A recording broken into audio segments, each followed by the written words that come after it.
तरफ और इस सीट पर हम चर्चा करेंगे वो है बिशनपुर की सीट।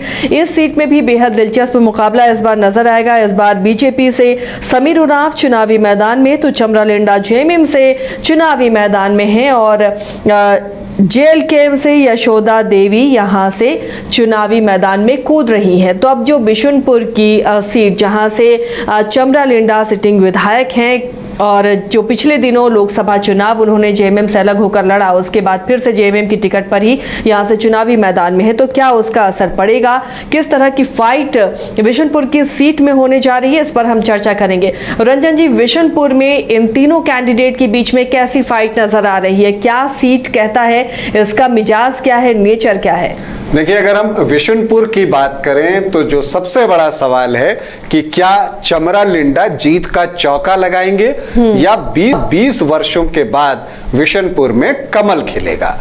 देखिए, यहां पर जेएलके की भी प्रत्याशी हैं यशोदा देवी, लेकिन मुझे लगता है कि मुख्य मुकाबले में आने के लिए उन्हें अच्छी खासी मेहनत करनी पड़ेगी।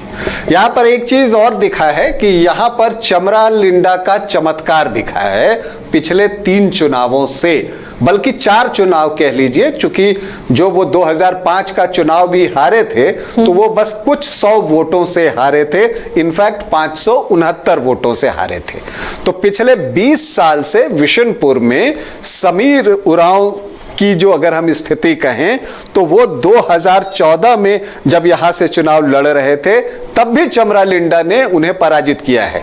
तो समीर उरांव के लिए ये एक फाइट है। दूसरी तरफ चमरा लिंडा यहां 20 सालों से राजनीति का केंद्र बने हुए हैं और उनकी पैठ रही है, चाहे वो किसी भी दल से हो। तो इसका मतलब यह है कि उनका अपना एक व्यक्तिगत प्रभाव भी इस क्षेत्र में है, क्योंकि जब वो 2005 में निर्दलीय चुनाव लड़े थे तब भी वो 23,530 वोट लाने में कामयाब हुए थे और फिर 2009 में राष्ट्रीय कल्याण पक्ष के टिकट पर वो चुनाव लड़ते हैं और 16,710 वोटों से जीतते हैं। फिर 2014 में जेएमएम के टिकट पर और 2019 में भी जेएमएम के टिकट पर ही वो जीत हासिल करते हैं। और जहां तक इस लोकसभा की बात है तब कांग्रेस को यहां से 14,819 वोटों की लीड मिली थी, लेकिन दिलचस्प यह था कि तब चमरा लिंडा निर्दलीय चुनाव लड़ रहे थे अपने गठबंधन के विरुद्ध, जो इंडिया ब्लॉक का गठबंधन था उसके खिलाफ ही चमरा लिंडा ने ताल ठोक दी थी और उन्हें जो है यहां पर 13,276 वोट मिले। तो अब अगर इससे पॉजिटिव निकालें समीर उरांव तो वो कह सकते हैं कि मुझे 63,000 वोट मिले लोकसभा के चुनाव में और चमरा लिंडा को 13,276 वोट मिले। लेकिन ये भी सच है का तिलिस्म जो विधानसभा में रहा है, जो रिकॉर्ड रहा है, उसे तोड़ पाने में समीर उरांव इस बार कामयाब हो पाएंगे। और यशोदा देवी अगर चुनावी मैदान में उतरी हैं तो वो किसके वोट को अपनी तरफ शिफ्ट कर सकती हैं? देखिए, जो महतो वोटर्स हैं 4%, उनके ऊपर उनका भरोसा होगा और चूंकि ये एसटी आरक्षित सीट है बिशनपुर की, तो जो लगभग 73% एसटी वोटर्स हैं उसमें से वो अपना हिस्सा निकालना चाहेंगी।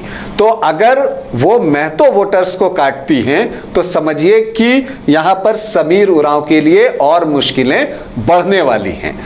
अगर आप ये भी देखें कि अगर चमरा लिंडा को वो लोकसभा के चुनाव में यहां सिर्फ 13,000 वोट मिले तो उसके पीछे एक वजह यह भी थी कि क्योंकि कांग्रेस इंडिया गठबंधन की तरफ से यहां चुनाव लड़ रहा था और इसलिए 77,895 वोट कांग्रेस को मिले। अब जो ये 13,000 वोट थे वो विशुद्ध चमरा लिंडा के वोट थे। अब इसमें जेएमएम और कांग्रेस का वोट एड ऑन होगा। लेकिन एक बात यह भी है कि जो चमरा लिंडा निर्दलीय लड़ गए तो उससे जो कांग्रेस है उसको इस क्षेत्र में थोड़ा बहुत जो है वो दुख हुआ है और इसकी वजह से आप देखेंगे कि यहां से शिव कुमार भगत ने भी नॉमिनेशन कर दिया है। वो जो है बागी के तौर पर, कांग्रेस के बागी के तौर पर यहां से चुनाव लड़ रहे हैं।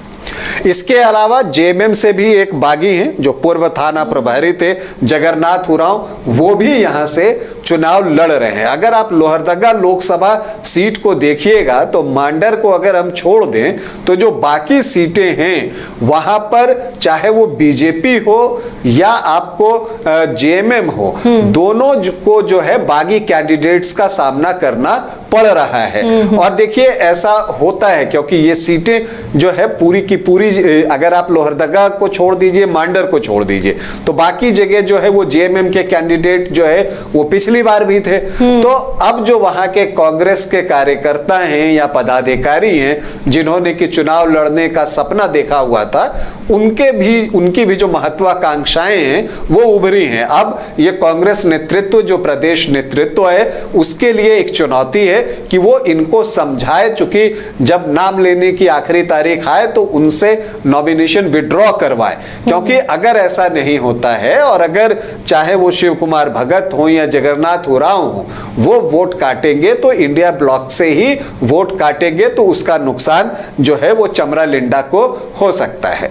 तो इसीलिए मुझे लगता है कि यहां का चुनाव जो है वो अब इंपॉर्टेंट है और समीर उरांव तभी जीतेंगे, आप मान कर चलिए, जब मुकाबला त्रिकोणीय हो या फिर जो बागी हैं वो अपना काम कर जाएं। क्योंकि पिछली बार अगर आप देखें तो चमरा लिंडा को 49.16% वोट आए थे और जो बीजेपी के कैंडिडेट थे अशोक उरांव, उन्हें 38.6% वोट आए थे। तो जो फर्क है वो लगभग 10-11% के आसपास का है। तो इसका मतलब है कि बीजेपी को जो है वो चमरा लिंडा के वोट बैंक से कम 6-7% वोट अपनी तरफ ट्रांसफर करना है। तो क्या ऐसा वो कर पाएंगे? अगर ऐसा करते हैं तो 6-7% उनको ट्रांसफर करना है, और अगर बागी वोट काटते हैं तो फिर वो कम से कम जितने बागी हैं वो मिलके अगर